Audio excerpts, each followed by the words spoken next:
billionaire house tier list. From a $2 billion mega mansion to a $50,000 tiny. See, here's the thing, though. If you own a house like this looks like a government building. This looks like where the Queen of England would live, or the White House. This is 45 bedrooms, 50 bathrooms. I say this every time. Every single time we see a big house. Who the is living in this home? And whenever you see somebody rich that lives here, it's not like 21 kids and counting type. If you were like a family with 30 children, yeah, buy a house like this. It's always like, oh, Matthew McConaughey and his new girlfriend just bought this house. They also plan on never having kids, and they never have anyone over. Okay, then what do you do all day? Do you drive a go-kart in your house? $50,000 tiny home. This is the billionaire house tier list. Vladimir Putin has a net worth of $200 billion, and he's got a palace with an underground bunker.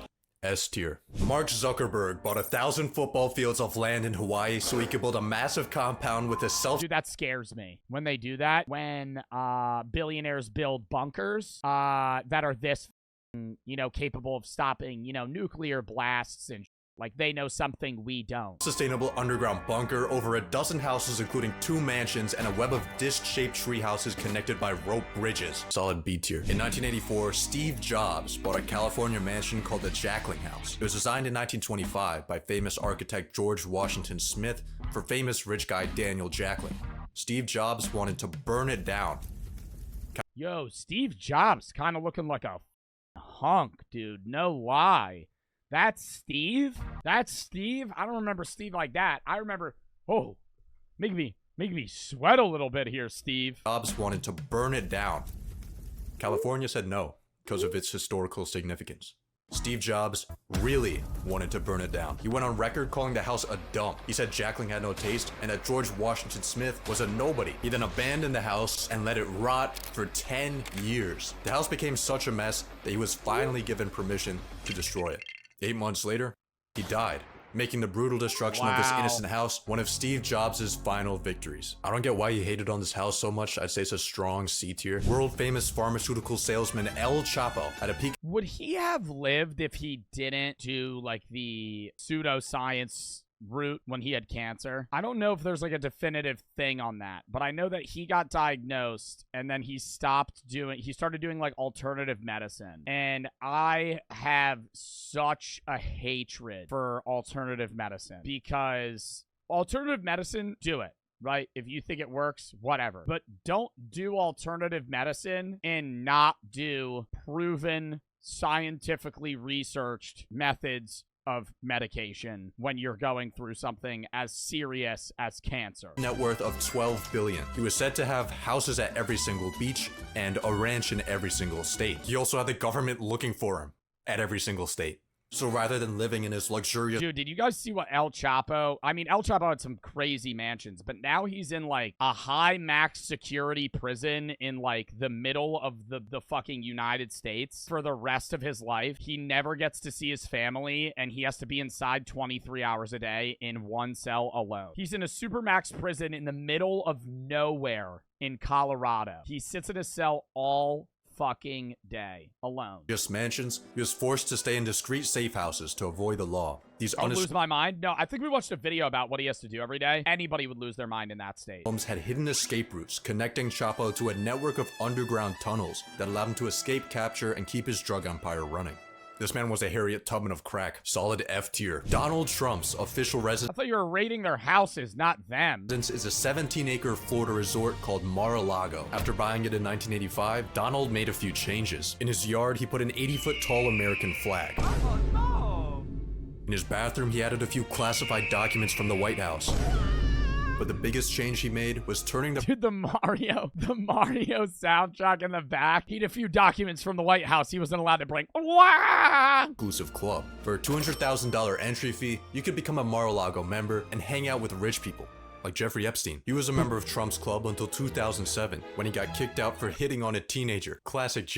Really? Trump banned Jeffrey Epstein from Mar-a-Lago after he hit on a teenage girl. Jesus Christ. Classic Jeffrey. The club's been printing over $20 million a year, making Mar-a-Lago one of Trump's most lucrative investments. It's a somewhat controversial house, but it is a nice place. Being the Queen of England has a lot of perks. You get the coolest jewelry collection of all time. You get to drive a Bentley limo without needing a license. You get to pay taxes. What? She never got a license and she was allowed to drive? You get to drive a Bentley limo without needing a license. You get to pay taxes when you feel like it. But the coolest part of being the queen is living in the $5 billion Buckingham Palace. This 775-room behemoth has everything you need to be the ultimate rich person. You got a throne. I don't understand royalty. I don't diss it because I understand it's a part of like a lot of countries' cultures, but I don't understand the idea or the purpose of a king and queen when we're in 2024 and they don't really run the government, right? They're not elected. They're born into it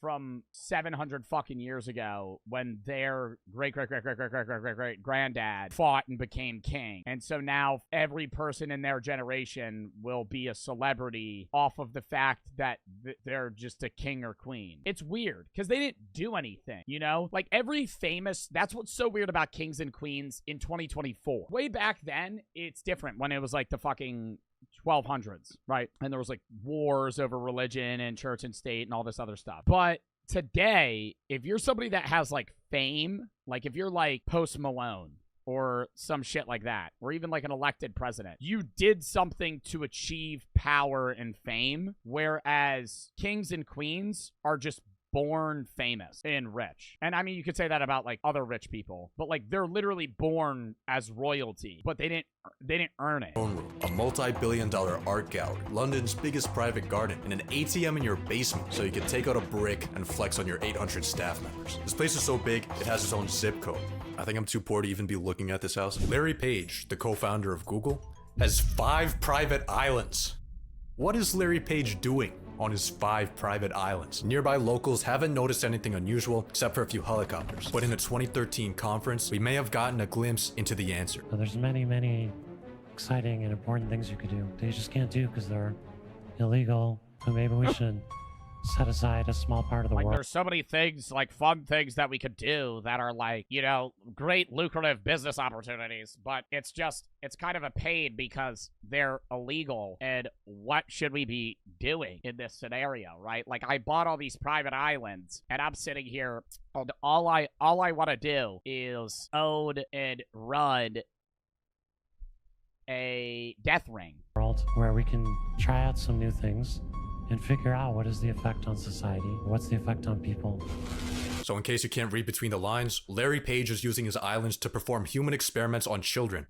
S tier. In a 2010 letter to shareholders, stock market genius Warren Buffett said that his third best investment was his house. In 1958, he bought a $30,000 home in a quiet neighborhood of Omaha, Nebraska. The property is now worth over 40 times what he bought it for, which might seem like— I don't want to say it annoys me when billionaires live frugally, but it annoys me. Like, the IKEA guy or Warren Buffett, like, if you're sitting on $100 billion, use some of it, you know? Like, it's like, if just because it's, you could say, oh, we gave the right person money, but you're telling me you have $100 billion and you live in a fucking equivalently a $30,000 house, 1.4 million today, because that man's 97 years old. But regardless, dude probably drives like a Toyota. like an amazing financial return. However, if he had instead invested that $30K into the stock market, he would have made $3 million. The reason Buffett considers his house such a good investment is not because of numbers, but because of the memories it brought him and his family.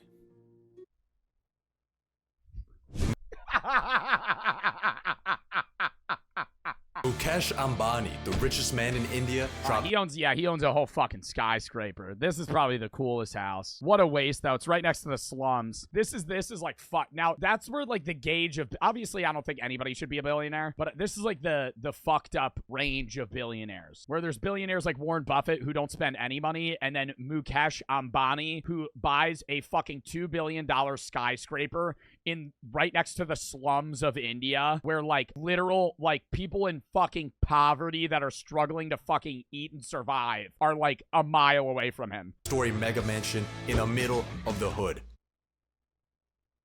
Creative visionary Kanye West said this in a 2018 interview. All time. I'm tired of the McMansions, all the Spanish roof homes and stuff like Life. that. Like, that shit whack, bro. Like, everybody house whack. It's trash.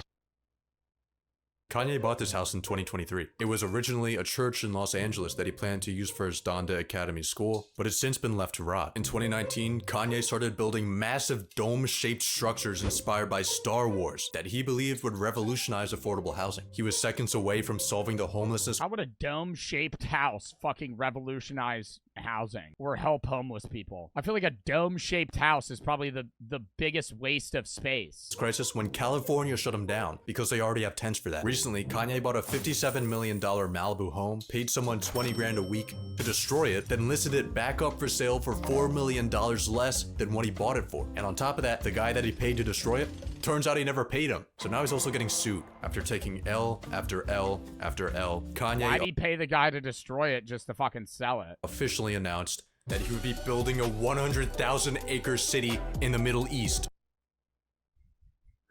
Jack Ma, 100,000 acre city in the Middle East. Does he have the money to be even able to do that? founder of Alibaba, bought a $191 million mansion on the tallest hill on Hong Kong Island. It offers a beautiful view of the world's most unaffordable city. However, Mr. Ma might not be able to appreciate this view any longer, because in late 2020 at an economic conference, he made the grave mistake of criticizing the Chinese government.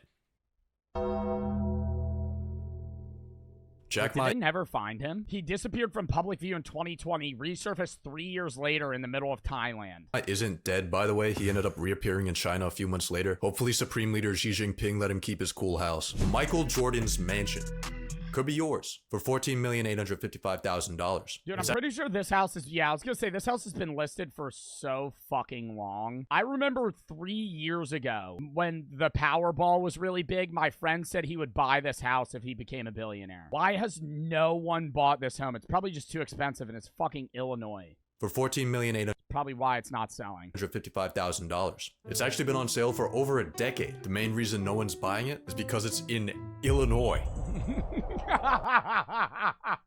On top of that, a lot of the home's features are too unique to Jordan. Not many buyers would want front gates with someone else's jersey number, a theater with someone else's logo, and a basketball court with the names of someone else's kids. Marking your territory is effective for keeping people from eating your pizza and also keeping people from buying your house. Now to the I mean, yeah, but those seem like small fixes. Like, if you have enough money to buy the house, you have enough money to just fucking change that. average broke person like myself, having a $15 million house that's not selling might seem like an absolute disaster, but for Michael Jordan, he's probably not that worried. Solid D tier. Jeff Bezos launched Amazon.com from the garage of a house he was renting for $890 a month.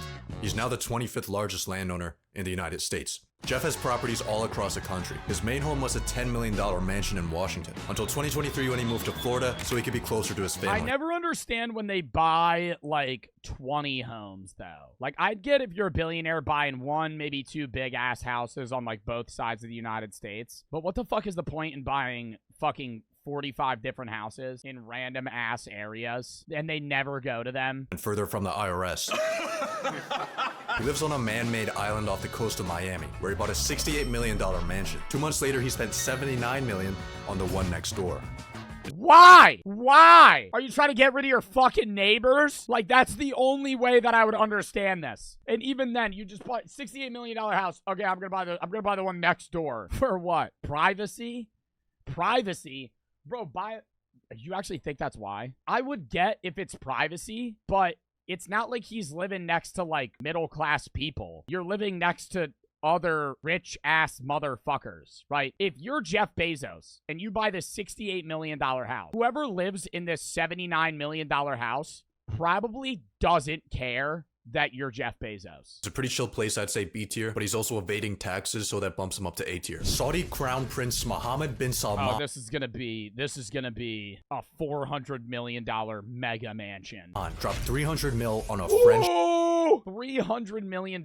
Oh my God. Is that a parking lot for the workers for the house? Imagine having a parking lot for your workers that tend to your fucking house. And it's like the size of like a parking lot for a Target. Chateau. It has a nightclub, a moat with an underwater aquarium, and modern technology that can all be controlled with an iPhone. The building might seem like a historic landmark, but it was actually built in 2009 by Saudi businessman Ahmad Khashoggi. The wealthy developer probably won't be doing business with the Crown Prince anytime soon, because in 2018, according to the CIA, the Crown Prince assassinated his cousin. If Ahmad and the Crown Prince ever link up again, that might be an awkward conversation. It's a pretty cool house, though. Billionaires Row is a New York City... Oh, I love watching the videos about Billionaires Row. The fucking sick-ass apartments all the way up at the top. Dude, like, imagine living... That's above the clouds. Is a New York City neighborhood with the tallest and most expensive buildings in the world. The people that... Also fucking terrifying. I'm pretty sure people say it shakes with the wind. Like, imagine living all the way up there in this skinny-ass building, and you feel an earthquake. Row is a New York City neighborhood with the tallest and most expensive buildings in the world. The people that buy these apartments aren't buying apartments. They're investing in furnished capitalism. The majority of people who are actually living here aren't actually living here. They're using these apartments for places to store value. It's a brand. It's like a Birkin bag.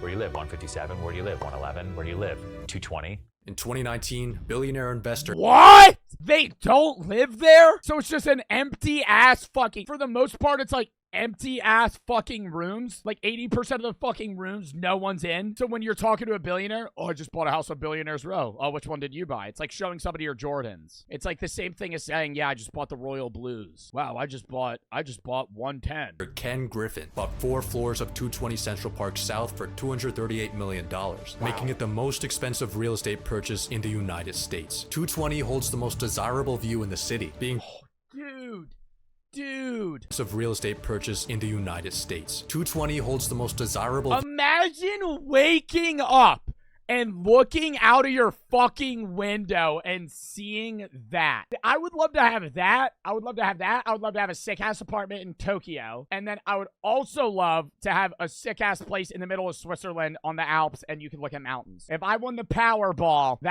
yo, fuck it. I'll donate half of that shit. The other half, oh, I'm blowing it, bro. View in the city, being the only Billionaires Row tower located directly on Central Park. I mess with Ken Griffin, but I think $240 million for a concrete brick is a little bit too much. That's wild that he put that at C tier. I mean, yeah, honestly, you could probably get cooler shit, more satisfying stuff for $240. Whatever amount of homes or a house that you want for $230 million, and I only get one house, it wouldn't be in New York. Directly on Central Park. I mess with Ken Griffin, but I think $240 million for a concrete brick is a little bit too much. Bill Gates has a $150 million complex in Washington. It has an epic library with a manuscript written by Leonardo da Vinci. That's the only interior footage of his house on the internet. So some of the following visuals will be made with AI. AI is a brilliant tool. Bill Gates has a 60-foot indoor swimming pool. Inside of it is an underwater sound system, but that's nothing compared to his personal Lake Washington beach that has sand imported from the Caribbean. He also has a trampoline room, walls covered in screens, and his favorite tree that he monitors electronically 24 hours a day. There's some cool tech in this house. I'd say He monitors a tree? Solid B tier. In 2002, Larry Ellison, the co-founder of Oracle, got a letter from his accountant. It listed a few of his expenses, like his $25 million villa in Japan, $194 million yacht, and $200 million Japanese temple in California. Larry's net worth at the time was $23 billion, but his accountant was still concerned. I'm worried, Larry. It's imperative that we start to budget and plan. New purchases should be kept. Oracle CEO and billionaire Larry Ellison has just made a rather large investment or purchase. Buys Hawaiian Island for $500 million. He's just bought the island of Lanai. S tier. Kim Kardashian bought a $20 million home in 2014 with her then husband Kanye West. They spent 3 years transforming it into what they described as a minimal monastery and what others described. Dude, I always wonder what an average conversation with them was like. Like Kanye West and and Kim Kardashian just sitting at the dinner table. What the fuck do you think they talked about? If I'm playing this out in my head, I think it's Kim having like a nice conversation and then Kanye just going on a fucking rant about like the meaning of life, like nothing to do with it. Just like the government's up to this shit. The fucking the economy's going to the fucking, like talking about like conspiracy theory-esque shit. When she was like, well, the weather was nice today. As an expensive psych ward, this house is a really cool art project. Now, you're in the middle of this strange time where you're selling your houses. You say you don't want any material possessions. And I'm slightly sad about it, actually. well, if you're sad about it, why are you doing it? On May 1st of 2020, Elon Musk announced that he would be selling almost all physical possessions, including his homes. And he stayed true to his word, selling off each of his California mansions one by one. He then he did? acquired a $50,000 tiny home. I think possessions kind of weigh you down. They're kind of an attack vector. People say, hey, billionaire, you got all this stuff. I'm like, well, now I don't have stuff. Now what are you going to do? Elon's $50,000 tiny home is actually his guest house. His main home is a South Texas rental property. It's technically only worth $45,000, but he also spent $200,000. There's houses in Texas that are worth $45,000 and look that good. No wonder motherfuckers moved to Texas. That house in New Jersey would be $300,000. He only worth $45,000, but he also spent $200,000 building an 8-foot fence around it and covering it with security cameras. Elon says he got rid of his stuff when he sold off his $100 million real estate portfolio. But considering that only accounts for 0.05% of his wealth, he still has a lot of stuff. After all, I mean, he definitely has to have yachts, and he has yachts and private jets and stuff like that. And he gets to stay wherever he wants. He goes to the nicest hotel wherever he's going or wherever the fuck he wants to stay. Oh, poor for the